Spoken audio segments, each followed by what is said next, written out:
네, 이제 오늘의 마지막 세 번째 세션을 시작하겠습니다. 세 번째 세션에서는 한국 복지국가 전망과 과제에 대해서 논의하겠습니다.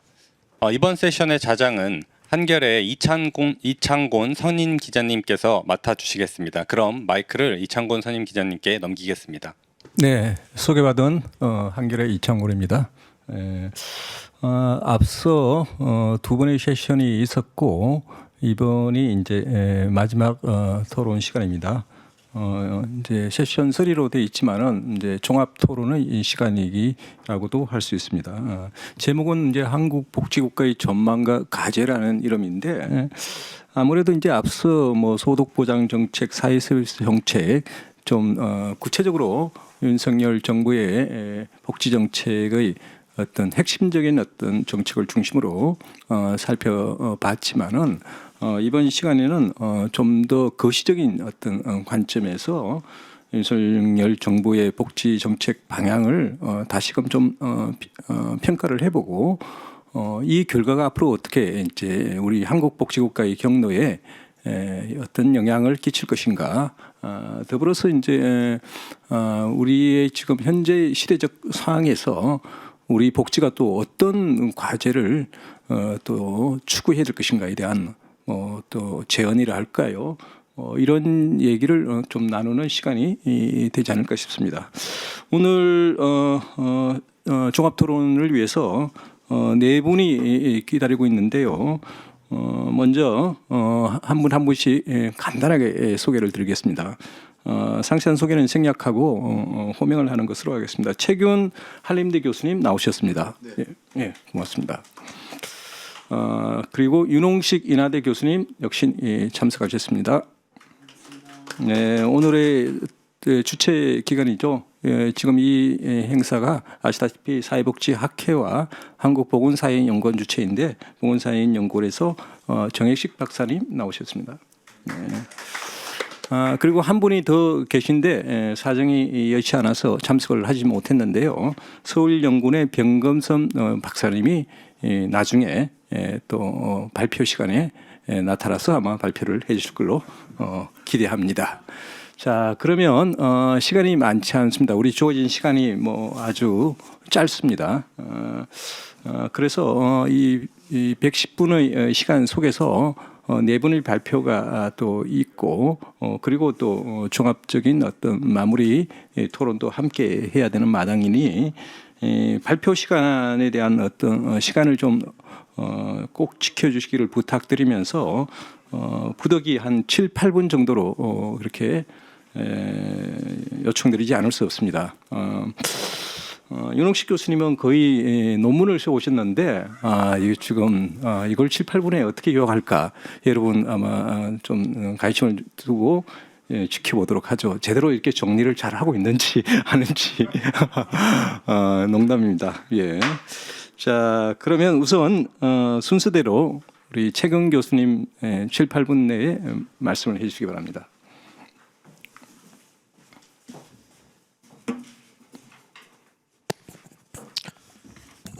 안녕하십니까. 한림대학교 최경 교수입니다. 이제 신정부 복지정책의 평가와 과제에 대해서 이제 말씀드리겠습니다. 뭐 여러 우리 그 전문가분들께서 잘 아시고 계시다시피 뭐 최근 들어서 이 코로나 사태로 인해서 이제 많은 국민분들이 굉장히 힘든 생활을 하고 계십니다. 이와 같은 코로나 사태로 인해서 이 복지 정책 환경이 이제 매우 악화되었다 이런 것을 알 수가 있고요. 바로 이러한 악화된 복지 환경 내에서 사회복지 정책이 어떠한 그 방향성을 가지고 나아가야 할 것인가에 대한 많은 분들의 고민이 있을 것으로 생각이 됩니다. 사실 우리나라에서 이 사회복지 정책은 이제 지속적으로 성장을 거치고 그 과정에서 우리나라의 그 소득 불평등을 해소하는데 굉장히 큰 기여를 했다고 볼 수가 있겠습니다. 이러한 복지 정책에 관한 아주 좀 구체적이고 좀 진보적인 어떤 그런 노력들과 고민들이 많아야 될 것으로 생각을 하는데 이번 대통령 선거 과정에서는 이와 같은 그 복지 관련 쟁점이 두드러지지 않았던 것 같습니다. 그래서 이번에 신정부 110대 국정과제 중에서 복지 정책을 중심으로 해서 몇 가지 말씀을 드리도록 하겠습니다. 이제 국정과제 중 복지 정책의 주요 내용인데요. 이제 국정 비전은 다시 도약하는 대한민국, 함께 잘 사는 국민의 나라. 이 중에서 생산적 맞춤 복지를 제시하고 있습니다. 이 생산적 맞춤 복지라고 하는 것이 복지 지출은 인적 투자로서 사회적 생산성을 높이고 기회의 사다리를 놓는 맞춤형 방식이 되어야 한다라고 이제 정의를 하고 있는데요. 이러한 그 맞춤형 복지의 그 방향이 이제 이를 통한 복지가 최고의 복지다. 양질의 일자리 창출로 국민의 삶의 질을 높이고 복지 재원을 확충하는 선순환 구조를 만들어 나갈 것이라고 제시하고 있습니다. 그런데 이 부분은 이제 굉장히 우리가 많이 이제 들어본 좀 익숙한 그런 구조라고 볼 수가 있죠. 과거 MB 정부와 박근혜 정부에서 추구했던 어떤 복지의 그 방향성들이 이렇게 종합적으로 제시된 것으로 보입니다. 그리고 국정 운영의 지향점이 굉장히 좀 독특한데요. 보수 정부가 추구한 더 큰 대한민국, 진보 정부가 추구한 더 따뜻한 대한민국을 추구하겠다고 제시하고 있습니다. 더 큰 대한민국과 더 따뜻한 대한민국, 이 양자가 양립할 수 없는 것은 아니라고 저는 생각하는데, 이 같은 두 가지의 지향을 제시함으로써 좀 더 발전된 우리나라의 모습을 제시하고 있는 게 아닌가 하는 생각을 해봅니다. 국정 과제 중에 이제 국정 목표는 따뜻한 동행, 모두가 행복한 나라. 그리고 국민께 드리는 약속에서는 필요한 국민께 더 두텁게 지원하겠다라고 해서 지속 가능한 복지 개혁, 맞춤형 기초 보장 강화, 사회 서비스 혁신, 100세 시대, 질 높은 양육 환경, 장애인 맞춤형 통합 지원, 그리고 이제 가족, 그리고 모두 함께하는 사회 구현, 이와 같은 그 공약들을 정책들을 제시하고 있습니다. 이와 같은 신정부 복지 정책의 특징을 이제 간략하게 살펴보면, 먼저 더 따뜻한 대한민국을 추구한다. 바로 이와 같은 그 지향점에서 과거 문재인 정부의 포용 복지 정책의 기조를 계속 유지하는 것이 아닌가 하는 그런 생각이 들고요. 다른 한편으로 또 국민 생활의 어려움을 또 인식하고 있다는 점에서 복지의 지속적 확대를 지향하고 있는 것으로 보입니다. 또 다음으로 일자리를 통한 복지를 강조하고 사회 서비스 확대를 통한 복지 고용, 성장의 선순환을 구현하겠다라고 하는 소위 말하는 생산적 복지를 추구하고 있는 것으로 보입니다. 다음으로 연금개혁, 또 사회보장 통합관리와 같이 복지개혁과 복지관리체계를 강화하는 그런 지향을 보이고 있어 보입니다. 다음으로는 저소득층 생계안정, 위기대응 지원 강화, 근로장려금 확대, 또 상병수당 실시, 부모급여 도입 등과 같이 기존 사회복지 정책의 보장성을 더 강화하는 방향을 추구하고 있는 그런 특징을 가지고 있습니다. 그러면 이와 같은 신정부의 복지 정책에 대한 평가를 간략하게 해보도록 하겠습니다. 앞서 살펴본 여러 가지 내용들을 통해서 이 소득 보장이라든지 돌봄 서비스 등 이 제도적으로 미흡했던 부분들을 충실히 보완하고 있다고 보여집니다. 그리고 장애인 개별 예산제의 도입이라든지 또 재택의료센터, 계약의사제 도입 등과 같이 지역사회 통합 돌봄을 지원할 수 있는 그런 시스템을 만드는 어떤 계획을 세우고 있어서 이게 상당한 그 파급 효과를 가질 것으로 기대를 합니다. 그러나 기존의 사회복지 체계의 어떤 개혁과 또 우리가 미래를 지향하는 사회복지 정책의 구성 원리와 그 철학을 제시하는데 좀 미흡하지 않았나, 이런 평가를 해볼 수 있겠습니다. 국가와 시장과 가족 간의 역할 분담에 관한 논의가 없습니다.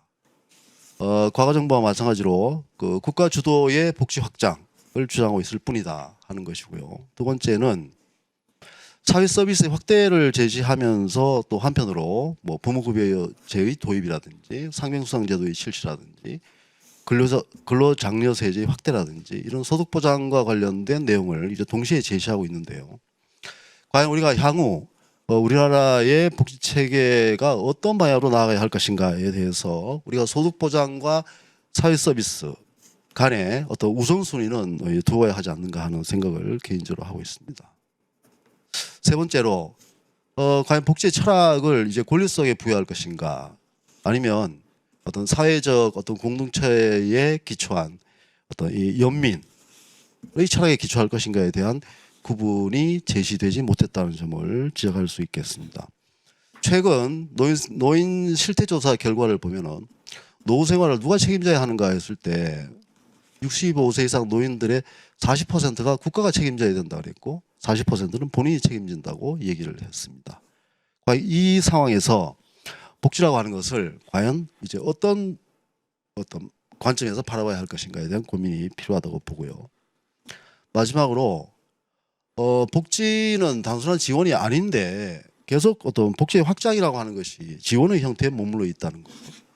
과연 여기에서 그 건전한 사회 구성원들이 어떻게 자립적이고 독자적인 생활을 할 수 있을 것인가에 대한 그런 철학과 원리가 제시되지 못했다 하는 점을 지적할 수 있을 것 같습니다.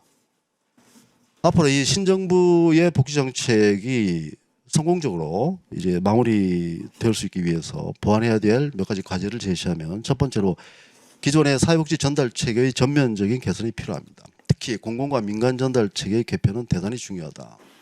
공공은 너무 비대해져 있고 민간은 소위 말하는 규모의 경제의 이익을 누리지 못하고 있습니다. 따라서 기존의 사회복지 전달 체계의 효과성과 효율성을 제고할 수 있는 어떤 그러한 방안이 적극적으로 모색되어야 되겠다 하는 생각을 합니다.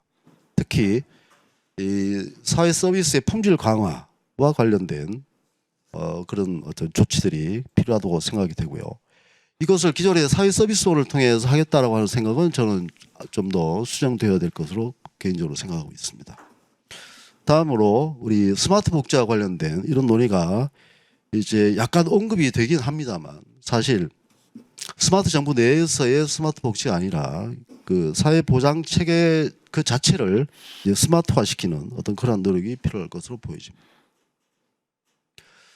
두 번째로는 그 어떤 점진적인 그 복지 시스템이 이제 확대되는 과정에서 이 복지 급여가 너무나 복잡하게하다.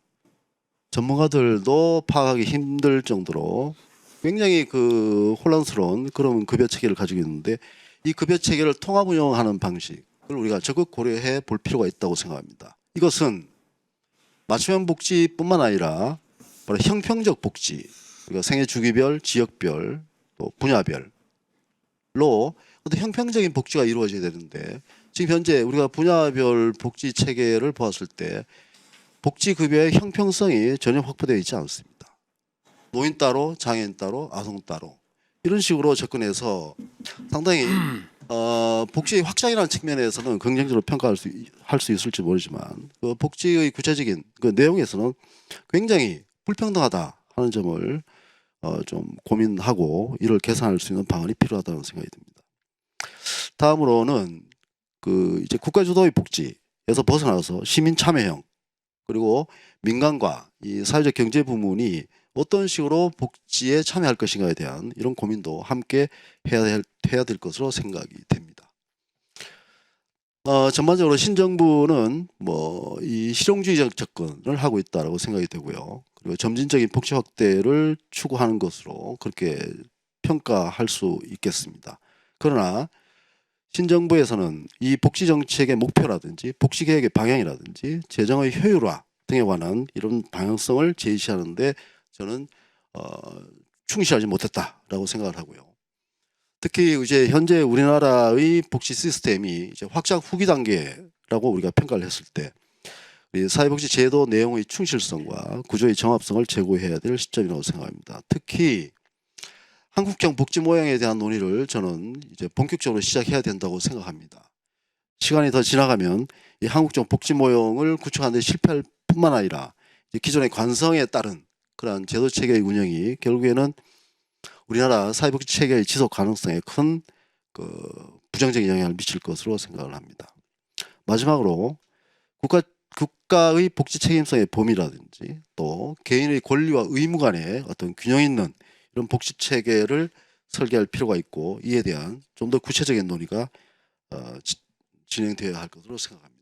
네, 이상으로 발표를 마치겠습니다. 고맙습니다. 최근 교수님 고맙습니다. 예, 비교적 시간을 잘 지켜주셨습니다. 한 뭐 2분 정도 좀 주체를 했지만은 그 정도는 감안하겠습니다. 예, 전반적으로 최 교수님께는 윤석열 정부의 복지 정책 방향에 대해서 상당히 이제 적극적으로 좀 해석을 하는 편이다. 이렇게 이제 아마 여러분들이 느꼈을 겁니다.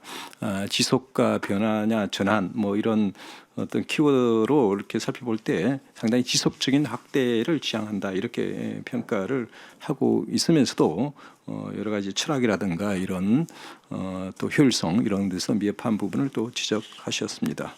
자, 그러면 이어서 윤홍식 교수님께서 발표를 해주시기 바랍니다. 예. 준비하지 않아서 여기서 바로 그 말씀드리도록 하겠습니다. 그러니까 앞 세션하고 거기서 글로 가야 됩니까? 네, 알겠습니다.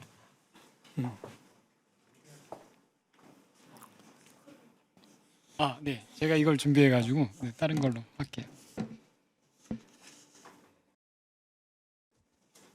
다른 그 앞 세션하고 전부 다 마찬가지로 뭐 구체적인 얘기를 하셔가지고 아마 제일 관심사는 제가 생각하기에는 정권 교체가 한국 복지국가의 진로를 어떻게 바꿀 수 있겠느냐 뭐 이런 질문인 것 같아요. 그런 질문에서 우리가 어떻게 답해야 되지? 그러니까 만약 정권 교체를 했는데도 변화가 없으면 그렇게 경로 우전이 강한가? 아니면 정권 교체를 해서 경로 이탈이 가능한가? 이런 질문에 대한 답을 해야 윤석열 정부에서 복지국가가 한국 복지국가가 어떻게 갈지에 대한 얘기를 좀 할 수 있을 것 같다는 생각이 드는데요. 제 생각에는 어쨌든 그럼에도 불구하고 문재인 정부하고 윤석열 정부로 이전하는 과정 속에서 세 가지 특징이 있다고 생각합니다. 하나는 이전과 다르게 외부, 그러니까 코로나19라는 강력한 외부 충격이 있었고 또 하나가 문재인 정부와 역대 정부 중에서 가장 사회 지출을 아주 급격하게 늘렸거든요. 그런데 윤석열 정부는 작은 정부를 지향하는 정부가 출범했죠. 이제 그런 차이들이 존재하고 있는 것 같고요. 세 번째로는 대선 국면에서는 여기서는 언급하지 않지만 복지 정책 지형이 약간 변했습니다. 과거에는 분배를 중심으로 해서 여러 가지 얘기가 있었는데 이번에는 젠더나 정체성 문제가 복지 정책에 개입해 들어가기 시작했습니다. 대선 국면에서. 물론 여기서는 다루진 않겠지만 그 부분도 고려될 부분이라고 생각을 하고요. 그래서 근데 이제 우리가 그냥 보수 우파, 리버럴, 뭐 자유주의, 뭐 이렇게 진보 이렇게 평가하는 인상 비평을 좀 넘어서 객관적으로 보려면 결국은 한국 노동시장의 성격, 자본주의의 성격, 그리고 복지제의 성격을 얘기하고 그것에 기반해서 윤석열 정부가 그것을 지속할 거냐, 그렇지 않을 거냐 이걸 얘기해야 된다고 생각을 합니다. 이제 그렇게 보면 몇 가지 이제 개념들이 있는데 그런 개념들을 통해서 우리가 경로가 지속되는지, 경로가 이턱될 건지를 얘기를 해야 될 것 같은데 사실 민주화 이후 1987년 민주화 이후에 한국에서 경로 이탈이나 복지 체제가 전환된 경우는 딱 한 번이 있었어요. 김영삼 정부에서 김대중 정부로 전환한 이 과정이 우리가 기존에 알고 있던 이를 통한 복지, 그냥 즉 뭐냐면 개발국가 복지체제에서 신자유주의 복지체로 얘기할 수 있는 우리가 모형을 이제 갖추시는 그때 한 번이 있었고 그 이후는 전부 다 그 프레임 내에서 변화가 있었기 때문에 사실은 윤석열 정부의 출범과 결론적으로 얘기하면 윤석열 정부에서 경로 이전이 될 거냐, 경로 이탈이 될 거냐 이거는 저는 굉장히 어렵다라고 생각을 합니다. 그럼에도 불구하고 몇 가지 평가할 부분이 있습니다. 뭐냐면 신자유주의도 굉장히 신자유 내에 다양성들이 존재하는 거거든요.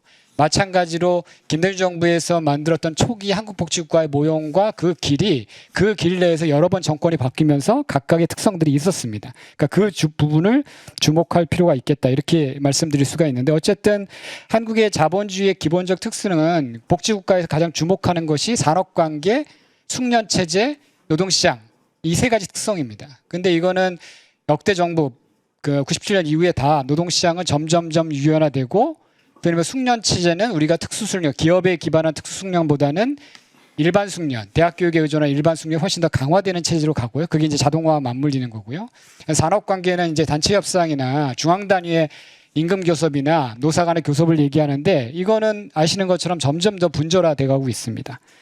그렇기 때문에 거기에 그런 차이들은 정부마다 없었다고 생각을 하고 복지체도 마찬가지죠. 대상이 늘어나고 양이 증가하고 있는 건 있지만 여전히 사회보험은 비정규직이나 불안정 고용을 배제하고 있고 공공부조는 굉장히 엄격하게 진행되고 있고 사회서비스는 예를 들면 민간을 중심으로 이전되고 있고 물론 거기에서 양적 차이나 어떤 제도의 디테일의 차이들은 존재하지만 실제로 이 경향이 근본적으로 변하지는 않아요. 다만 양적의 규모의 확대 정도, 속대 정도 이런 정도는 변했습니다. 물론 이러한 수준의 차이가 질의 차이를 가져올 수도 있기 때문에 뭐 그것이 전혀 의미가 없다 이렇게 이야기할 수는 없다라고 생각을 하고요. 이런 측면에서 우리가 볼 때 윤석열 정부가 과연 경로 이탈을 한다면 이 경로에서 이탈을 해야 되는데 이게 가능하겠느냐? 아니면 예를 들면 복지 지출이 아니라 예를 들면 일을 통해서 성장을 통해서 문제를 해결했다면 뭐 취임사 얘기했던 것처럼 그것들이 가능하겠느냐?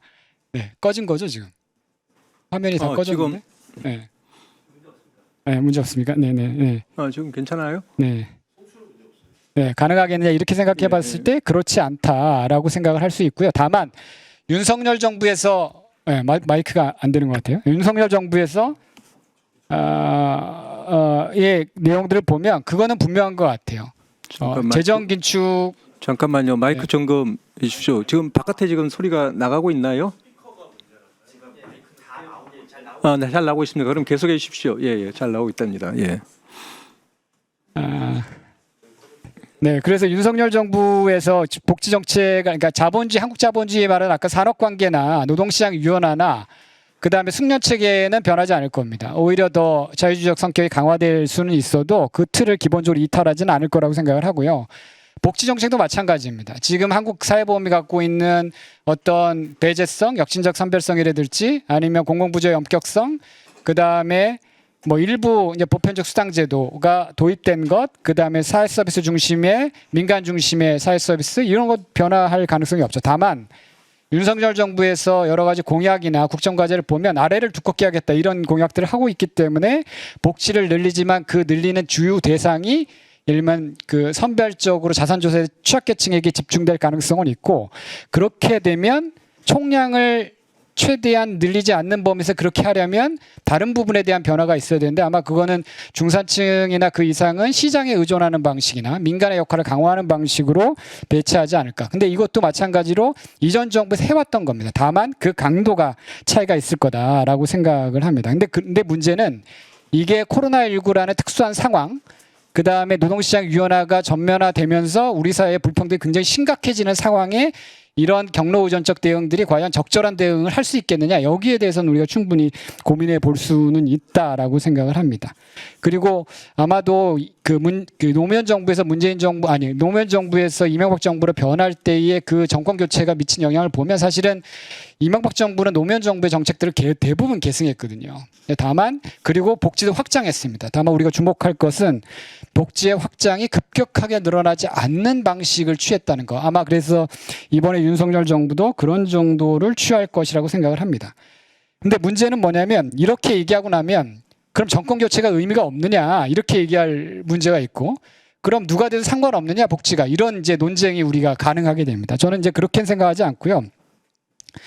유럽에서도 북서유럽에서도 사실상 1980년대 이후에 경로를 이탈한 경우는 거의 없습니다. 그러니까 대부분의 국가가 우리보다 정치적 이데올로기의 진폭이 훨씬 큰 나라에서도 좌에서 우로 정권이 교쳐도 기본적인 경로가 지속됐다는 겁니다. 그 의미는 뭐냐면 우리가 파악해야 될 것은 단순히 경로를 이탈했다 하지 않았다는 의미가 아니라 그 경로의 지속 속에서의 다양성이 뭐냐. 그것이 그리고 민생에 어떤 의미를 주느냐를 파악해야 된다고 생각을 하고 그런 점에서 보면 윤석열 정부는 각 우리에게 필요한 어떤 그 사회복지 지출을 최소화한다든지 아니 그러니까 속도를 조정한다든지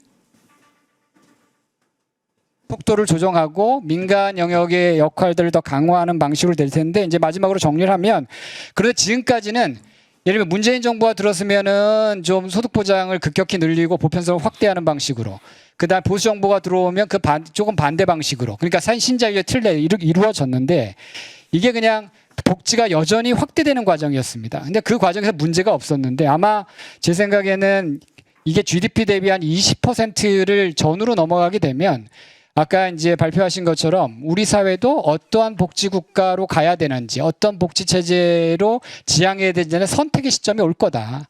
그리고 지금 정권 교체들은 각각의 방향에서, 그러니까 자유주의 정부는 자유주의 방식으로, 보수 정부는 보수주의 방식으로 자신의 어떤 누적된 변화들을 축적하고 있다. 근데 그 힘이 아마 그 시점에 가서는 충돌할 거고, 그렇게 되면 경로를 결정하는 힘이 될 거다. 이렇게 이해하는 게 맞지 않나, 이렇게 생각하고 있습니다. 이상입니다. 네, 고맙습니다. 예. 이렇게 긴 논문을 짧게 이렇게 정리하도록 해서 상당히 한편으로 미안합니다만 또 그걸 또 짧은 시간에 압축을 잘 정리해 주시는 것 같고요.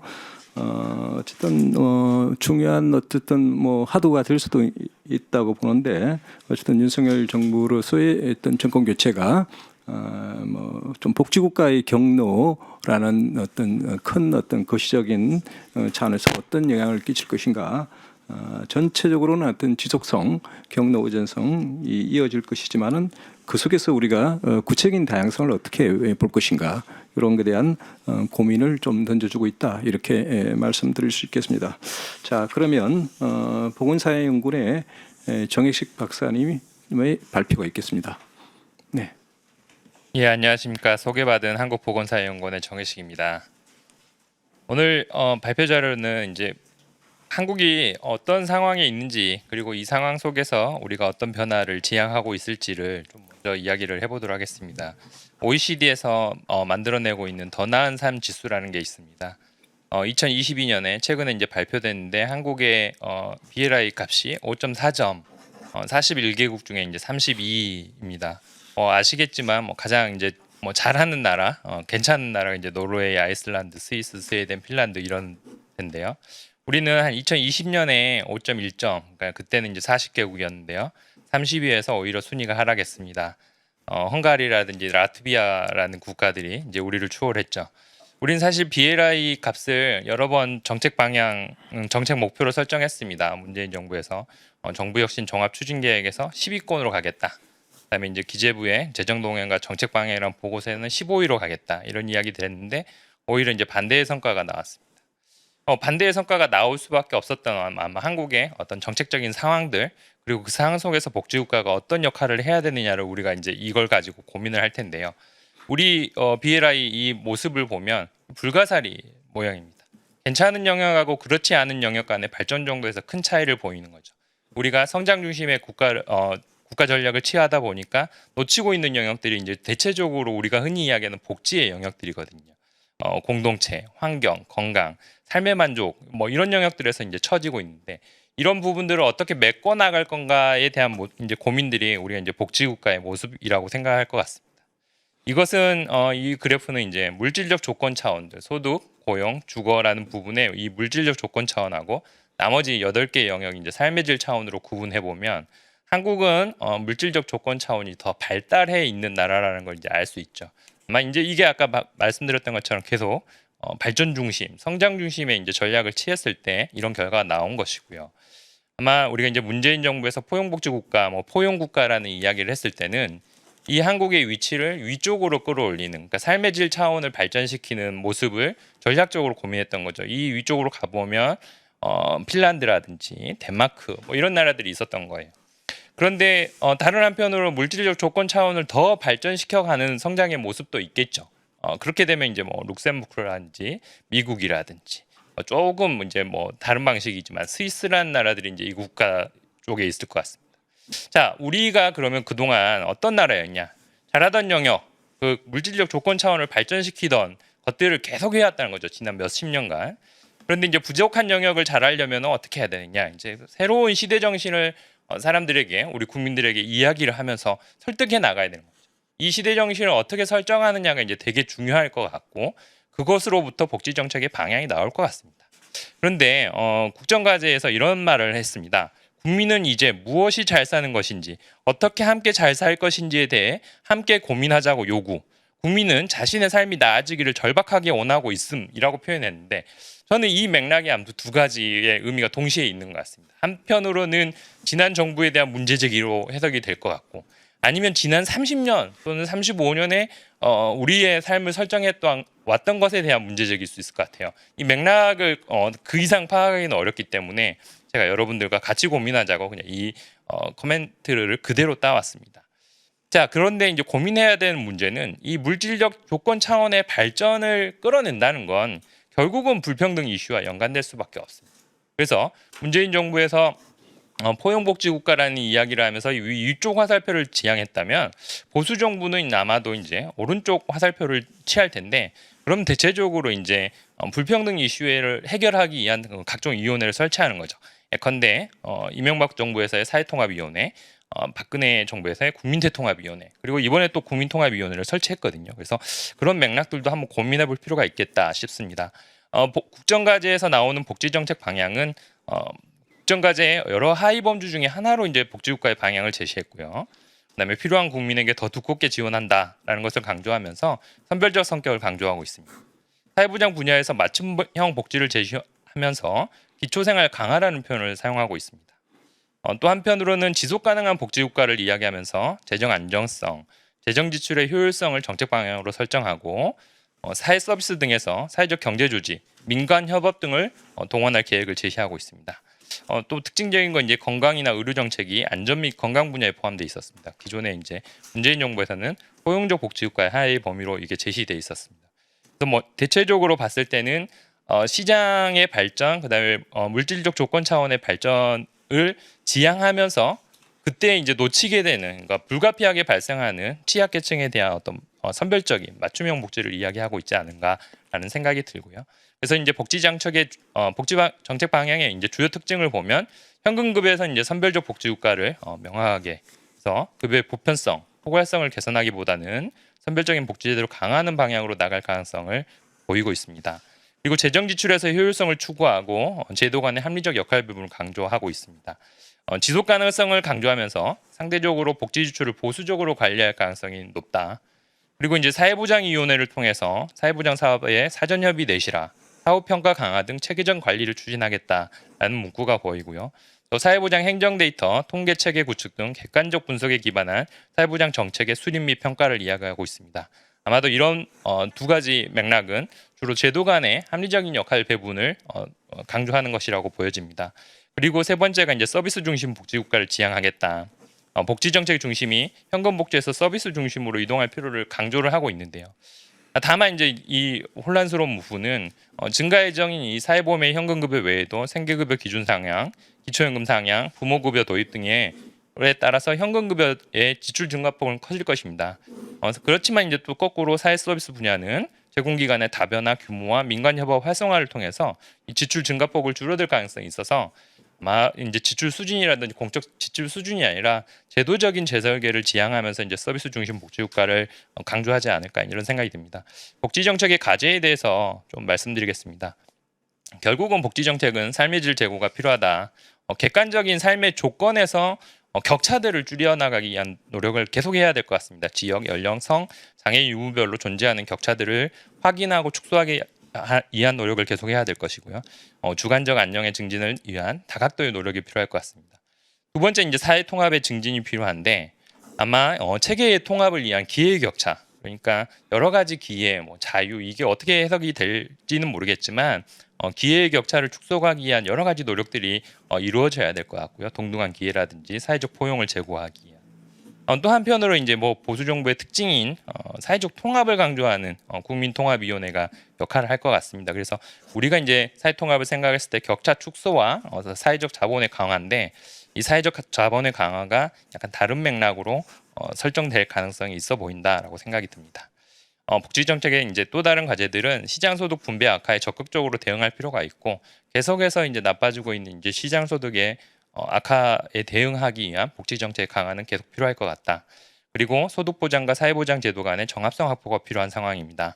국정과제로 상병수당, 부모급여 등이 이제 언급됐기 때문에 아마 이것들이 모두 완성된다면 제도적 외형은 정말로 이제 다 갖춰져 있는 상태가 될 것이고 그런 면에서 보면은 빈곤층이라든지 아동인구, 노인인구를 대상으로 하는 다양한 제도들 사이에서의 정합성을 갖추기 위한 제도적 재설계에 대한 이야기가 반드시 어디서 나오지 않을까.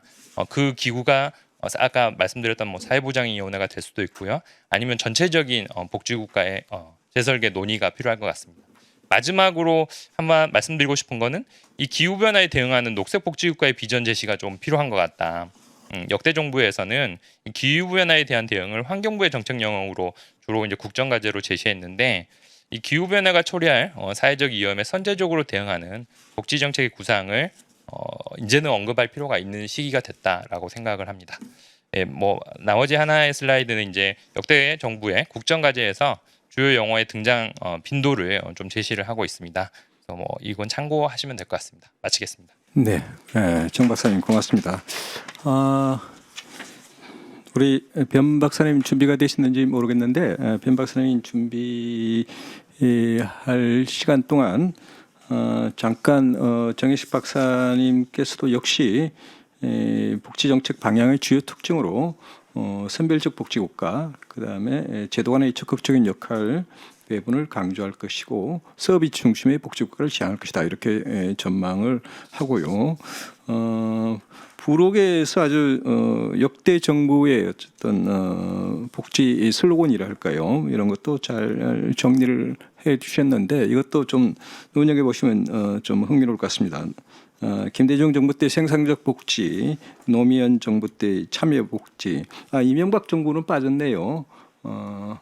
이명박 정부 때는 능동적 복지라는 표현을 쓰기도 했고 박근혜 정부 때는 맞춤형 고용복지인데 문재인 정부에서는 포용적 복지, 그리고 윤석열 정부에서는 생산적 맞춤 복지, 이렇게 얘기를 하고 있습니다. 그래서 이것이 어떤 의미인지를 좀 오늘 발표를 통해서 가늠할 수 있을 것 같아요. 자, 그러면 변 박사님 준비되셨나요? 예, 그러면 변 박사님께서 한 8분 정도로 발표를 해주시기 바랍니다. 변 박사님. 네, 안녕하세요. 서울연구원의 변금선입니다. 그 자리에 직접 가서 이야기를 함께 나눴으면 좋았을 텐데 부득이한 사정이 있어서 이렇게 온라인으로 참석하게 됐습니다. 사실 앞부분에서 워낙에 중요한 말씀들을 많이 해주시고, 그리고 특히나 이제 오늘의 주제인 새 정부 복지정책의 전망에 대해서도 좋은 말씀들을 많이 해주셨는데요. 사실 제가 발표의 제일 마지막 이어서 그런지는 모르겠지만 가장 추상 수준이 높은 발표인 것 같습니다. 그래서 저는 변화하는 사회적 위험과 복지국가 대응 전략이란 주제로 간단하게 좀 고민을 해봤습니다. 사실 저는 복지국가라고 했을 때 기존에 우리가 복지국가가 어떻게 작동하느냐라고 얘기하면 결국 개인에 대한 어떤 사회적 위험이 개인에게 돌아가고, 그리고 그렇지 못한 경우에는 가족들에게 우선적으로 이런 사회적 위험에 대한 대응에 대한 책임이 있고, 그렇지 못한 경우에 이제 복지국가가 마지막으로 딱 등장하는 이런 그림들을 상상을 하는데요. 관련해서 개인과 가족, 시장 모든 영역에 있어서 앞부분에도 많은 말씀들을 해주신 것처럼 복지국가를 기존에 작동하게 할 수 있었던 여러 요소들이 크게 변화하고 있습니다. 하나씩 말씀드리면 일단 첫 번째로 다 아시는 이야기지만 인구 고령화 문제가 있고요. 그리고 또 중요하게 우리가 주목해야 되는 부분은 1인 가구가 가장 많은 가구 비중을 차지하게 되었다는 점입니다. 이 부분은 결국에 가족에게 많은 의지를 할 수밖에 없었던 복지의 어떤 영역들이 이제는 더 이상 가족에게 기대하기 어려운 상황이 될 우려가 굉장히 높은 상황이다라고 보여지고요. 경제와 관련해서는 다들 아시겠지만 경제 성장률 자체도 굉장히 낮은 상태로 유지가 되면서 동시에 이것은 조금 우리가 고민을 해야 될 부분이지만 수치상으로는 빈곤율이나 뭐 소득분배 지표나 이런 부분들이 아주 나빠지지는 않는 것으로 나옵니다. 하지만 사람들이 생각하고 인식하는 불평등과 빈곤의 문제는 굉장히 심각한 상황이고요. 노동과 관련해서는 가장 핵심적으로 이 복지국가를 조금 어렵게 할 수 있는 요소는 결국에 비경제 활동 인구의 증가라는 생각이 듭니다. 근데 기존의 비경제 활동 인구는 일을 정말 안 해도 되는, 일을 하지 않는 것이 어떻게 보면 자발적으로 이루어지는 경우에 어떤 비경제 활동 인구가 늘어났다면, 최근에는 일을 통해서 역량을 개발하고 그 전생에 있어서 가장 경제적인 안정성을 확보하는 데 있어서 가장 열심히 일을 해야만 하는, 기존에 어떻게 보면 핵심 근로 연령대라고 하는 사람들이 일을 하지 못하는 경우들이 늘어난다는 점도 이 복지국가와 관련해서 굉장히 어려운 측면이 있는 것 같습니다. 제가 이 말씀을 드리는 건 굉장히 어려운 상황이라는 점을 좀 강조를 해서 말씀을 드리고 싶었습니다. 실제로 복지국가라고 하면 요람에서 무덤까지라는 이야기들을 굉장히 많이 하고 있지만 좀 전에 말씀드린 것처럼 여러 가지 요소, 여러 가지 영역 측면에서 기존에 우리가 생각하는 복지국가의 작동 방식은 더 이상 유효하지 않은 것이 지금 현실이라는 생각이 듭니다. 그래서 저는 앞부분에 말씀을 해주셨던 그 선생님들 말씀에 굉장히 적극적으로 공감하는 부분이 지금 현재 우리가 복지국가, 특히나 한국의 복지체제에 대해서 제대로 뭔가 길이나 경로를 설정하지 않으면 지금 우리가 닥치고 있는 여러 가지 어려움들을 해결하기가 너무 어려운 부정적인 상황이다. 그런 상황에 현재 이제 윤석열 정부로의 그 전환 자체가 이루어지고 있다는 점에서 어떻게 보면 굉장히 큰 기회일 수도 있고 어떻게 보면 좀 우려스러운 점도 아닌 측면이 있는 것 같습니다. 여기 이제 말씀드리려고 준비한 부분을 조금 전에 이야기했던 내용들을 표로 한번 만들어 본 건데요. 일단 제일 크게 문제가 되는 부분은 저는 일단 생애 과정의 변화에 좀 초점을 맞춰야 된다라고 생각을 합니다. 제가 여기 이제 결과라고 되어 있는데요. 결국 이러한 변화들이 가져온 것은 국민들이 경험하는 사회적 위험이 너무 빠르게 변화하고 있고 기존의 복지 정책으로 대응하기에는 너무 어려운 문제들이 많이 생기고 있다는 점입니다. 좀 전에 말씀드린 것처럼 예전엔 일할 수 있었지만 지금 일하지 못하는 청년들이 늘어났고요. 오히려 노인의 경우에는 생산 가능 인구에 포함도 안 되는데 우리나라 노인들은 다 일하고 있습니다. 이런 기존의 어떤 복지 정책의 사회적 위험, 이런 틀로는 설명하기 어려운 새로운 사회적 위험들이 계속 커지고 있는 상황에서 사실상의 가족을 통한 비공식 안전망도 약화되고 있는 상황이고, 그리고 심지어 저는 저의 판단으로는 복지국가 자체가 불평등을 완화하는 기제로서의 역할을 해야만 하고, 실질적으로 복지정책 연구자들도 복지 제도가 빈곤이나 불평등 완화에 많은 좋은 영향들을 미친다라고 이야기는 하고 있지만, 사실상 그 제도에서 배제되는 사람들이 점점 늘어나면서 격차를 고착화하는 불평등 재생산 기제로 작동하고 있는 것이 현실이다라는 생각이 듭니다. 이러한 상황에서 그렇다면 우리는 이런 위험사회의 삶의 안정성을 어떻게 확보할 것인지 정말 진지한 고민을 해야 하고 이러한 맥락 속에서 복지정책의 전략과 비전을 마련을 해야 하는 상황이라고 보는데요. 이 부분부터는 사실 제가 그냥 참고 자료로 가져온 부분입니다. 사실상 생애과정 변화에 있어서 사회적 위험은 청년부터 나타나게 되어 있고, 그리고 청년의 사회적 위험이 결국에는 드러날 수밖에 없었던 것은 조금 전에 말씀드린 대로 복지국가가 작동하는 그 원리들이 더 이상 작동하기 어려운 상황이 되었기 때문입니다. 하지만 그동안 그 국가에서 대응해왔던 여러 방식들을 보면 제도 안으로 포용하려는 노력보다는 실질적으로 밖으로 튕겨져 나가는 사람들, 수많은 사람들을 그냥 지켜봐 왔던 과정이 아닌가라는 생각이 들 정도로 수치상으로 나오는 여러 가지 내용들은 굉장히 암울한 상황입니다. 실질적으로 뭐 고용보험 가입률이 많이 늘어나고 있지만 고용보험 가입 대상이 아닌 사람들이 굉장히 많이 또 늘어나고 있고요. 그리고 상대적 빈곤율을 제가 이제 수치 가져왔는데 저는 이 부분이 가장 암울하다고 보는데요. 연령대별 상대적 빈곤율을 보면 사실상 이제 뭐 생애 주기별로 이제 근로 연령대의 빈곤율이 낮게는 나오지만 일반 수급자 분포를 보면 청년층의 그 수급 비율이 1.6%밖에 되지 않습니다. 근데 그 빈곤율은 10에서 한 8, 9% 왔다 갔다 하는 상황이고요. 이 이야기는 무엇이냐면 실질적으로 빈곤이라는 어떤 전통적인 소득 빈곤 위험을 경험하고 있는 근로연령대의 사람들이 많은데도 불구하고 기존의 소득보장제도에 포용하기가 어려운 상황이 지금까지 계속되어 왔음에도 불구하고 그것에 대한 해답을 찾지 못하고 있었다라는 생각이 듭니다. 그래서 그 정리해서 간단히 말씀을 드리겠습니다. 지금까지 말씀드린 것처럼 실질적으로 지금 현재 국민들이 그 경험하고 있는 사회적인 위험은 전 생애적으로 위험이 동시다발적으로 발생을 하고 있는데요. 그 첫 번째로 이제 노인 빈곤의 문제가 먼저 나타나게 된 것이었고, 그 다음에 최근 2, 3년 사이 청년의 문제가 이슈화 됐던 이유도 사실상의 이런 생애 과정의 변화와 그에 따르는 그 사회적 위험을 촉발시키는 구조의 변화에서 비롯된 것이다라는 생각이 듭니다.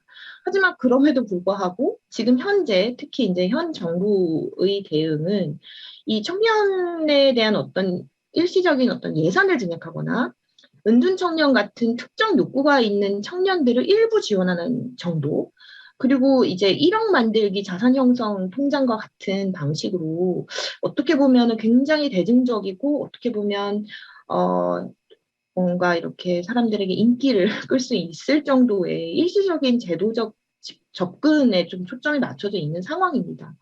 그렇다면 사실상의 이런 사회적 위험의 변화는 우리가 복지국가를 형성해왔고 앞으로 발전시키는 그 과정 속에서 그 근간이 되는 사람들의 삶의 변화를 통해서 이런 문제들이 발생하고 있는데도 불구하고 기존의 정책적인 대응은 전혀 그런 것들을 고려하지 않고 있는 문제들이 있다라고 보여집니다. 그래서 첫 번째로는 저는 이게 제 이야기가 그 전달이 될 수 있을지 모르겠지만요. 첫 번째는 사실상 이런 생애 과정의 위험들이 문제가 되는 이유는 단지 어떤 한 개인의 전생에서 끝나는 문제가 아니라 그 다음 생에, 그 다음 세대로 이런 불평등과 격차가 점점 누적적으로 다 전달이 된다는 게 정말 문제라고 생각합니다. 그렇기 때문에 복지 정책의 전략을 사실상 복지 정책과 국가를 연구하는 우리 연구자들 입장에서는 구조적 불평등 해결을 위한 근본적인 대책을 고민을 해야 한다라고 생각을 합니다. 그래서 앞부분에서 다른 세션에서는 세부적인 정책 영역별로 많은 말씀들을 해주셨지만 그런 것들을 모두 담아낼 수 있는 것이 결국 복지국가고 복지체제라면 우리가 생각하는 복지국가, 복지체제는 정권의 변화와 무관하게 어느 방향으로 가는지에 대한 근간에 대해서 우리가 고민을 해야 되고 그 근간은 사회구조적인 불평등 해소에 있어야 된다라고 생각이 듭니다. 그리고 두 번째로는 저는 생애 주기에 대해서 다시 한번 생각을 해야 한다고 생각합니다. 제가 최근에 이제 계속 청년 연구를 하고 있는데요. 사실 저는 청년을 어떤 특정 연령 집단으로만 생각하고 있지는 않습니다. 아까 말씀드린 것처럼 그 시기를 지나가는 어떤 시민들이 사회적 위험이 굉장히 커진 것뿐입니다. 그런데 이제 앞으로는 그 위험들이 중장년으로 넘어갈 거고 또 노년은 더 확대가 될 거예요. 이런 상황에서 우리가 복지 정책을 할 때 대상자를 갖다가 새로운 대상을 발굴하고 새로운 정책들을 개발을 할 때 굉장히 분절적인 연령으로서 사람들을 접근을 해서는 안 되겠다. 그래서 생애 과정 어떤 위험과 그 대응하는 복지체제의 전략에 있어서 기존의 각각의 생애 단계를 모두 쪼개서 그때 해야만 하는 어떤 역할들을 분절적으로 배치해 놓은 것이 아니라 실질적으로 이 개개인의 사람들이 평생을 살아가면서 경험하게 되는 위험과 사회적인 과업과 그 과정에서 발생하는 공백들을 복지정책, 특히 공공의 영역에서 어떤 역할을 해줄 수 있을지를 고민해야 된다고 생각합니다. 그래서 저는 이 말을 쓰긴 했는데요. 저도 정확하게 이 유연한 안전망으로의 전환이 어떤 형태가 될지는 아직 구체적으로는 어떤 안이 나와 있지는 않습니다. 근데 문제는 사람의 사회적 위험이 굉장히 유연하게 변화하고 있고 사회 구조의 변화도 너무 빨리 이루어지고 있는 것이 현실입니다. 그런데도 불구하고 이런 것들에 대응해야 하는 복지제도 그 복지 국가의 어떤 전략들은 굉장히 무거운 상태로 계속 이어져 왔던 것 같습니다. 그래서 앞으로의 어떤 복지 정책의 방향과 전략과 관련해서는 복지 국가도 무거운 전략이 아니라 조금은 실질적으로 뭔가 유연하게 대응할 수 있는 전략을 마련해야 한다. 그래서 안정적인 유연성을 확보할 수 있는 복지 전략을 마련할 필요가 있다라는 생각이 듭니다. 네, 이상입니다. 예, 고맙습니다. 예. 네 분이 발제를 해주셨는데 조금 이제 각도는 조금 다르지만은 전반적으로 또 우리가 한국 복지 국가라는 큰 틀에서 좀 고민해야 될 것들을 아주 딱 맞춘 건 아닌데도 불구하고 상대가 좀 빠뜨리고 있는 거를 좀 채워주고 뭐 이런 식으로 해서 전반적으로 중요한 어떤 것들은 전반적으로 좀 짚고 있다 이렇게 좀 평가를 해봅니다. 그런데 이제 각자 진단과 평가를 하면서 나름의 전망을 하고 있지만은 좀 평면적이기보다도 좀 더 다시금 이제 응집된 평가라고 할까요? 그런 맥락에서 이제 한번 네 분에게 좀 공통 질문을 하나씩 이제 드리는데 한 답변을 한 2분 정도로 이렇게 좀 압축해 주시면 전반적인 의로 다른 토론도 또 이어갈 수 있지 않겠나 싶습니다. 이제 아까 우리 뭐 최근 교수님이 소득 분양과 사회에서 우선순위 뭐 이런 것도 제기를 했지만은 지금 시대적 상황에서 윤석열 정부가 가장 우선적으로 해야 될 핵심적인 세 가지를 제시한다면 무엇이고 그런 면에서 윤석열 정부의 지금 복지 정책의 비전과 목표와 그리고 또 소득 부장과 사회배수 등의 제시된 어떤 내용들이 거기에 얼마나 부합하고 있는가라는 관점에서 다시금 이제 그런 기조로 평가를 해주신다면 어떨까 싶습니다. 그래서 요거는 일단 지금 줌으로 우리 변 박사님이 좀 찾아와 계시기 때문에 또 마지막으로 또 말씀도 잘해 주셨고 변 박사님부터 거꾸로 한번 답변을 해 주시기 바랍니다. 2분 정도로 압축해서 말씀해 주세요. 변 박사님. 사실 제가 마지막일 줄 알고 편안한 마음으로 이게 바로 사회자가 허를 찌르는 방식입니다. 네, 편안한 마음으로 있었는데 예, 아우, 그렇죠. 네, 굉장히 어려운 질문을 해주셨는데요. 예, 사실 예. 저는 조금 전에 발표 내용과도 연결해서 말씀드릴 수 있을 것 같습니다. 저는 가장 우선적으로 핵심적으로 윤석열 정부에서 해야 되는 복지 정책은 결국에 저는 결국 빈곤과 소득과 관련된 문제에 좀 대응을 해야 하는데 그 관점이 불평등의 어떤 근본적인 해결보다는 지금 현재로서는 실제 그 문제를 직면한 소수의 어떤 사람들을 어떻게 하면 잘 선별해서 어떻게 하면 효율적으로 복지 예산을 쓸까 이런 방향으로 되어가고 있는 것 같습니다. 저는 일단은 가장 우선적으로 해야 되는 부분은 다시 한번 지금 현재 한국 사회에서 그 격차 문제로 인해서 가장 피해를 보고 그리고 향후에 장기적으로 봤을 때 그 문제들이 실질적으로 우리 사회 전체 지속 가능성에 굉장히 부정적인 영향을 미칠 것으로 생각되는 그런 집단들이 굉장히 많을 것으로 예상이 됩니다. 그래서 저는 첫 번째로 실제 이 우리 사회의 그 다양한 사회적 위험 그리고 현재 생애 과정의 어떤 변화에 있어서 지금 현재 드러난 집단들은 일부 있지만 향후 미래에 향후 5년 뒤가 되겠죠.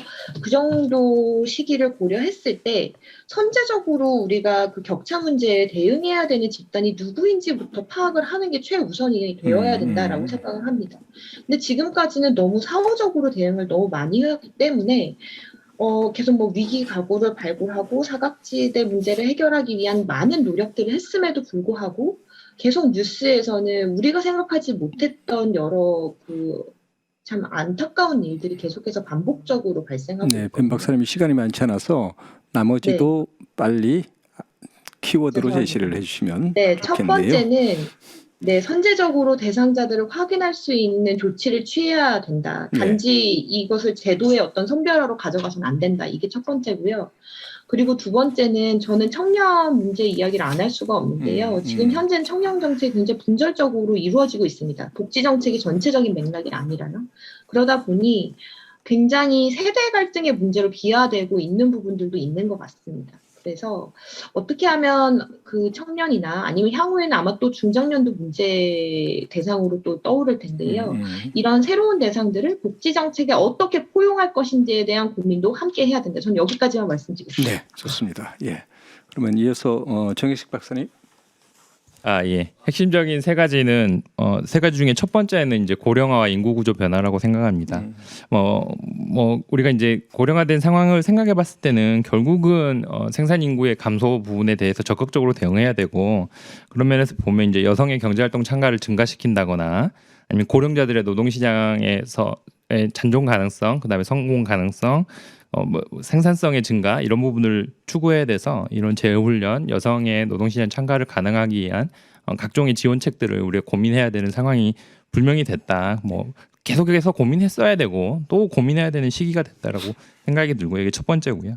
두 번째는 지속적인 빈곤과 소득 보장의 문제가 이제 과제라고 생각이 듭니다. 특히 이제 방금 전에 말씀드렸던 인구 구조의 변화라는 걸로 보면은 노인 인구가 계속 증가하는 상황에서 이 노인 인구들에게 어떤 소득 보장을 할 거냐라는 부분들을 이제 계속 고민해야 되는 것이고 아마 이와 연관해서 연금 개혁의 이슈도 같이 이제 다뤄줘야 되지 않을까라는 생각이 듭니다. 세 번째는 현존하는 그리고 이제 윤석열 정부가 이제 시장이라든지 자율 이런 거를 강조한다면 더 증가할 가능성이 큰 격차 축소를 위한 전략이 필요하다라는 생각이 듭니다. 이때 이제 이 격차 축소를 사실은 아까 이제 제가 슬라이드에서 보여드렸던 것처럼 포괄성이라든지 보편성을 확보하는 방향으로 격차를 애초에 존재하지 않게 하는 것도 방법이 될 텐데 그게 아니라 이제 이게 격차가 더 커질 가능성이 분명히 보이기 때문에 그렇다면 이제 어떤 식으로 선별하고 집단화하고 집중해서 격차를 줄여나가기 위한 것을 할 거냐라는 거 이제 고민을 분명히 해야 될 것이고요. 그런 방향에서 이제 뭐 소득보장 제도의 재구조화라든지 이런 것들이 그 관점에서 논의되지 않을까 이렇게 생각이 듭니다. 그래서 핵심 키워드 세 가지는 고령화, 지속적인 빈곤, 그리고 격차 이제 이렇게 좀 말씀드릴 수 있을 것 같습니다. 네, 고맙습니다. 이어서 윤옥식 교수님. 네, 저 겹치지 않는 부분 저는 오늘 말씀드리겠는데 저는 불평등 문제를 이제 상징으로 놓고 그리고 왜냐하면 불평등 문제가 지속 성장의 가장 큰 걸림돌이라는 걸 이제 보수나 IMF나 뭐 신자유주의를 인정하고 있는 부분이기 때문에 놓고 경제 흐름이 변하고 있다라는 것을 인식해야 될 것 같아요. 그러니까 지금은 우크라이나 사태나 여러 가지 문제 때문에 인플레이션이 크게 보이지만 실제적으로 2010년 이후에 세계 경제 기조가 인플레이션과 재정을 통제하는 것에서 확장하고 소득과 고용을 확장하는 방식으로 변하고 있거든요. 이미 10년이 거의 다 돼가고 있는데 그런 변화의 흐름을 읽어낼 수 있어야 된다. 그래서 저는 중요한 키워드를 정책으로 잡기보다는 세 가지 방향 전환에 대해서 제고해야 된다. 이렇게 말씀드리고 싶어요. 그러니까 첫 번째는 소득 보장과 서비스에서 소득 보장의 서비스로 가겠다. 이게 말도 안 되는 얘기입니다. 지금 한국의 소득 보장 수준이 굉장히 낮은 수준인데 그걸 내버려 두고 서비스를 강화하겠다. 그것도 민간 중심으로. 이 방향은 적극적으로 제고해야 될 필요가 있다고 생각을 하고요. 두 번째로는 그다음 민간을 앞에 내세우고 뒤에서 공공이 지원하겠다. 이것도 잘못된 거라고 생각을 합니다. 그러니까 한국의 여선 사회 서비스의 가장 큰 문제는 민간의 지나친 역할이거든요. 그래서 거기서 공공 부분의 역할들을 일정 정도 할 수 있어야 되고 민간이라고 표현하지만 다 시장입니다. 그러니까 시장의 역할을 공공이 통제할 수 있는 방향으로 전환해야 된다. 이건 왜 중요하냐면 전 세계 모든 선진국이나 OECD 국가들이 다 국가의 귀환을 얘기하고 있고 중도 보수까지 다 국가의 귀환을 얘기하고 있는데 우리가 갈라파고스처럼 다시 국가가 뒤로 물러선다는 얘기를 하는 것 자체가 윤석열 정부의 자가당착적이고 현실을 제대로 이해하지 못하는 것 같다 이런 생각이 들고요. 세 번째로는 소득 기반 사회보험이라는 것들이 우리의 변화들을 반영하고 있기 때문에 문재인 정부에서 추진했던 물론 시도밖에 못했지만 그것들을 윤석열 정부에서 그대로 이어받아서 진행해야 한국 사회보장제도의 사각지대나 아니면 취약계층을 배제하는 것들을 최소화시킬 수 있다 이렇게 말씀드리고 싶습니다. 네, 좋습니다. 예, 최 교수님. 앞에서 좋은 말씀들을 많이 해주셨는데요. 저는 국가가 모든 국민을 평등하게 뭐 소득이라든지 뭐 의료라든지 생활 수준이라든지 그렇게 해주는 것이 국가의 역할이라고 저는 개인적으로 생각하지 않습니다. 그것도 현실적으로 불가능하고요. 그것이 사회주의 체제라면 가능하겠죠. 이제 그러한 국가의 역할을 그 어떤 국민도 그것을 국가에게 위임한 적이 없다. 그럼 결국 국가가 무엇을 해야 할 것인가 했을 때 결국 이제 모든 국민들이 소위 말해 아주 기본적인 욕구, 그 기초 생활을 할 수 있게끔 이제 보장해 주는 것이죠. 이제 위기에 빠졌을 때 이제 구제해주고 또 다시 일어날 수 있게 도와주는 이제 그런 역할을 해야 된다. 그래서 결국에 이제 국가가 현재 위기에 빠져 있는 그런 개인이나 가족에게는 이제 소득 보장을 해주고 또 그 위에 또 생활상의 어려움이 있는 분들한테는 이제 소셜 서비스를 통해서 소위 말해 이제 경제학에서 이야기하는 이제 소득 효과를 이제 통해서 이제 생활을 지원해주는 이제 그런 역할을 해야 된다 하는 게 첫 번째입니다. 그래서 그 기본 생활 보장 그것을 국가가 해야 되겠다는 것이고요. 두 번째는 이 복지 예산이 이렇게 증가했음에도 불구하고 실질적으로 국민들이 느끼는 복지 체감도가 거의 향상되지 않고 있다. 예를 들어 소득 보장이라고 하는 것은 이제 직접적인 그 이익을 이제 향유할 수 있는 그런 장점이 있습니다만 사실은 그 수많은 그 예산들을 투입했음에도 불구하고 어떤 소득 이전 효과라든지 내지는 뭐 사회 서비스를 통한 그런 소득 효과 또는 대체 효과가 뭐 실질적으로 이제 잡히질 않는다는 것이죠.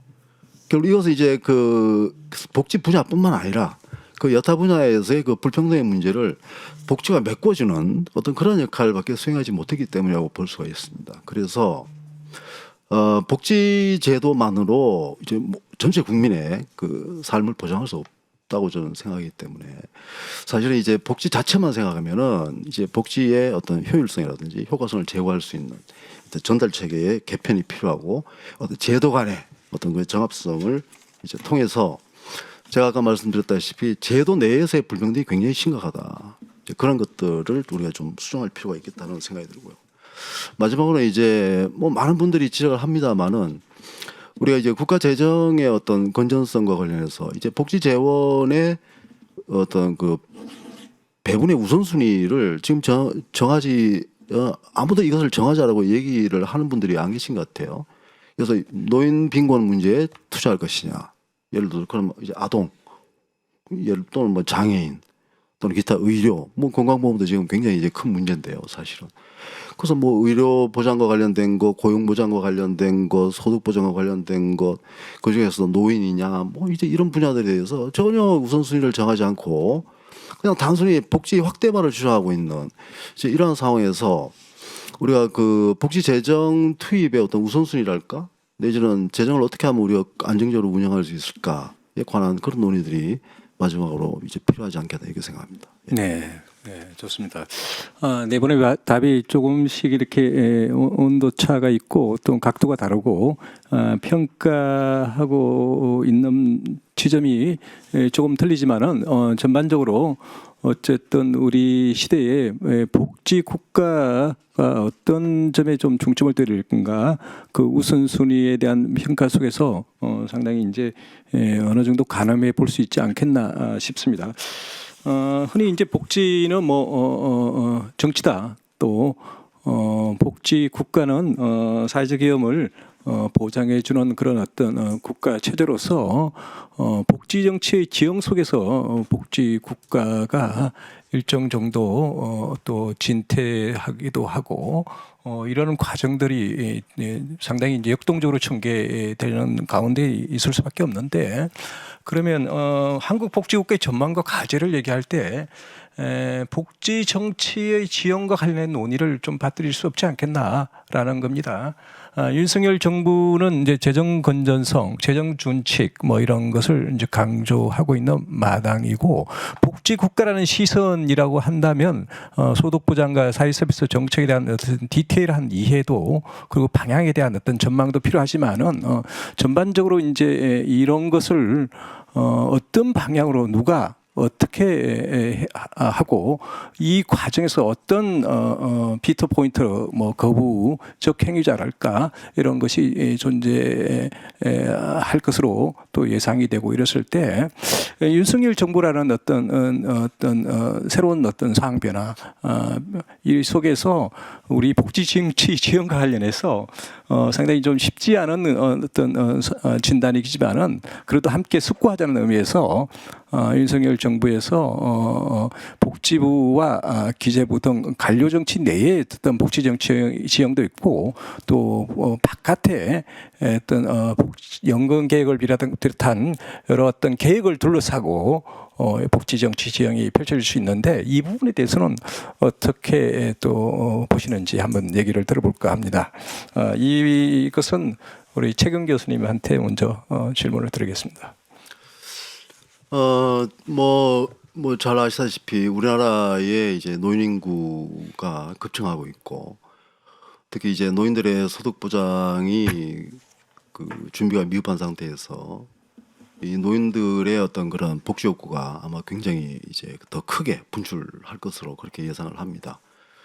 그런데 문제는 이제 다른 이런 소득보장 체계뿐만 아니라 의료보장 체계 내에서의 그 재정 건전성이 계속 위협받고 있는 상황에서 이들 노인들에 대한 요구를 수용한다라고 하는 것을 전제로 했을 때 이제 소위 말하는 그 후세대의 부담 문제가 제기되지 않을 수가 없고, 특히 지금 현재 고통받고 있는 청년 세대, 물론 청년 세대 내에서의 또 그 세대 내 불평등도 굉장히 심각한 문제입니다만은, 지금 현재 청년 세대가 과연 이 노인들의 이 불충분한 소득을 국가가 국가 재정으로 보장해 준다고 했을 때 과연 이것을 과연 수용하겠는가?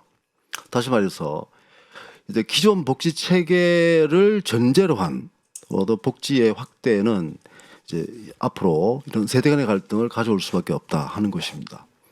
기존의 복지 정신 내에서 그 이익을 향유했던 뭐 여러 몇몇 집단들이 있죠.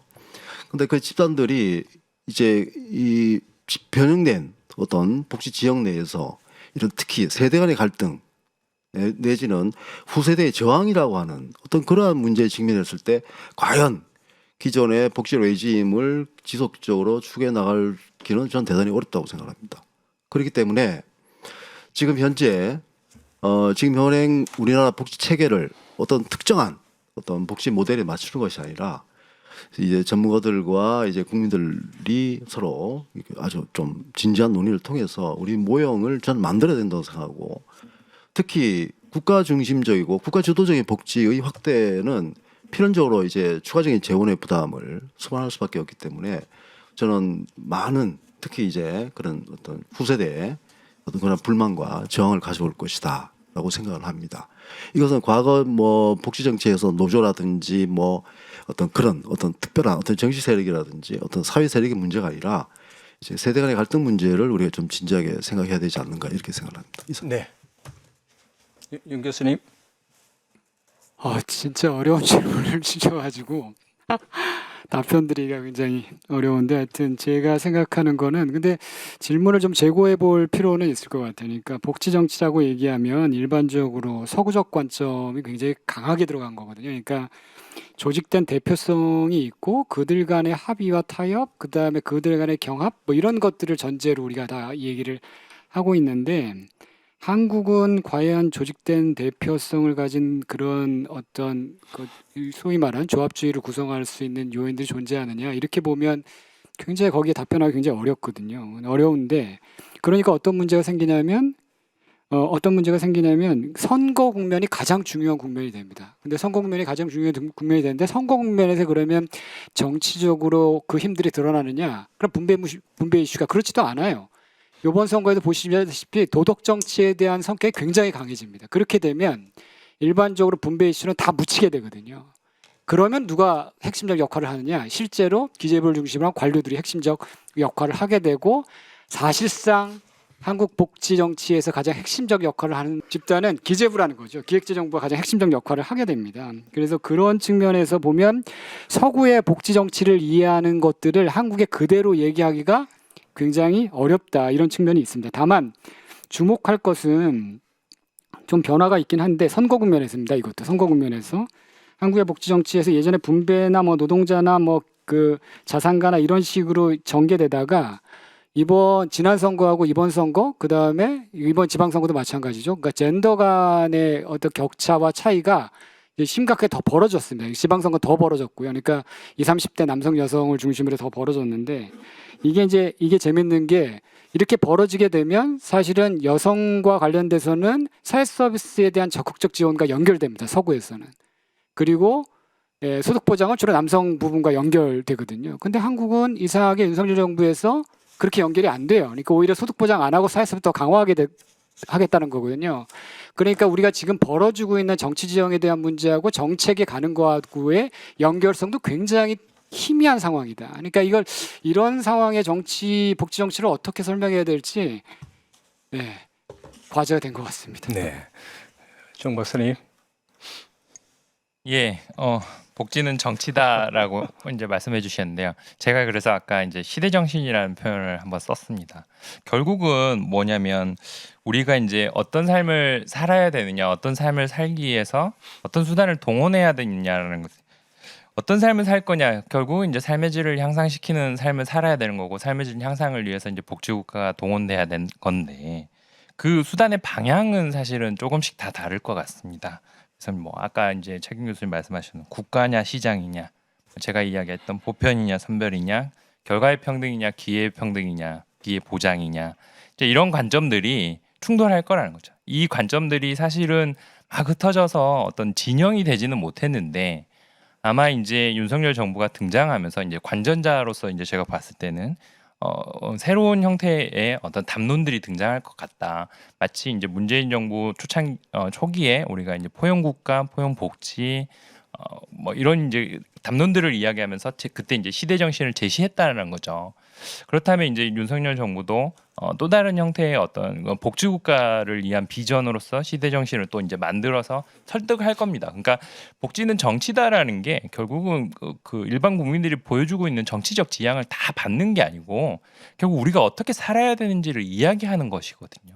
그런 면에서 보면은 이 비전들을 제시를 해야 되는 시점이 이제 반드시 올 건데 과연 비전을 제시하면서 끌고 갈 건지 아니면 이제 다기적으로 이렇게 발생하는 문제를 이제 수정하면서 그냥 버틸 건지 이거는 좀 봐야 될 것 같습니다. 그래서 저는 뭐 차라리 원한다면 새로운 형태, 뭐 보수 우파의 복지국가 비전을 제시하는 일을 한 번은 있어야 되지 않겠느냐 향후 5년 안에. 그리고 그것을 가지고 이제 이 진영 정치 안에서 또 격렬하게 한번 토론을 해보는 그게 아마 우리 복지국가의 어떤 지향, 앞으로의 지향, 그러니까 35년을 이제 그냥 이렇게 만들어진 형태로 살았더라면 이제는 한번은 뭔가 어떤 모습이어야 되는지 우리가 어떤 수단들을 동원해야 되는지 이야기할 필요는 있어 보이고 그 시점이 이제 마지노선이 다 다가왔다라고 생각이 듭니다. 네.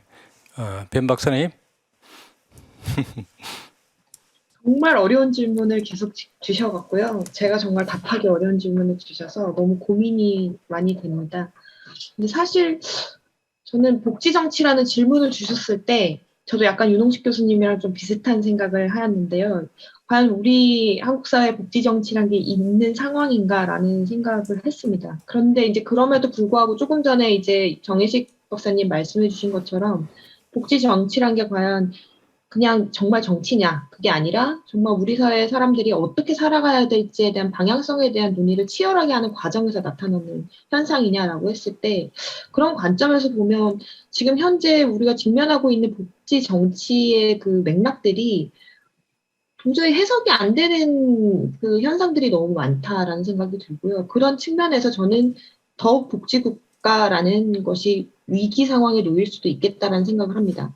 과연 우리가 10년 뒤에 복지국가를 지지할 만한 시민들이 얼마나 될까를 생각을 해보면 사실상 그렇게 많을까? 저는 굉장히 암울하게 생각을 하고 있습니다. 왜냐하면 복지 정치는 결국에는 복지를 통해서 국가의 어떤 보장이라던가 그리고 기본적인 인간다운 삶 자체에 대한 이런 것들을 국가에 의해서 뭔가 보장을 받는 경험을 통해서 뭔가 복지 정치에 대한 것들이 긍정적인 인식들이 생길 수밖에 없는데 지금 현재 새로운 세대라고 하는 20, 30대 청년들이 가지고 있는 이 복지에 대한 인식들은 굉장히 분열되어 있는 것 같습니다. 그리고 우리가 전통적으로 생각했던 어떤 정치적인 어떤 성향과도 굉장히 불일치하는 측면들이 많아서 과연 10년 뒤에 우리가 복지국가를 지탱해 갈 수 있는 그리고 심지어 어떤 비전을 제시를 하였을 때 그 비전에 대한 지지를 받을 수 있는 정치적인 그런 힘들을 우리가 키워낼 수 있는 상황인가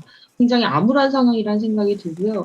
아까 말씀 중에서도 나왔지만 성별에 따른 어떤 젠더 간의 어떤 갈등으로 비화되는 굉장히 독특한 이 현상들에 대해서도 우리가 복지국가의 비전 그리고 미래 방향과 좀 엮어서 생각을 할 수밖에 없다라는 생각이 듭니다.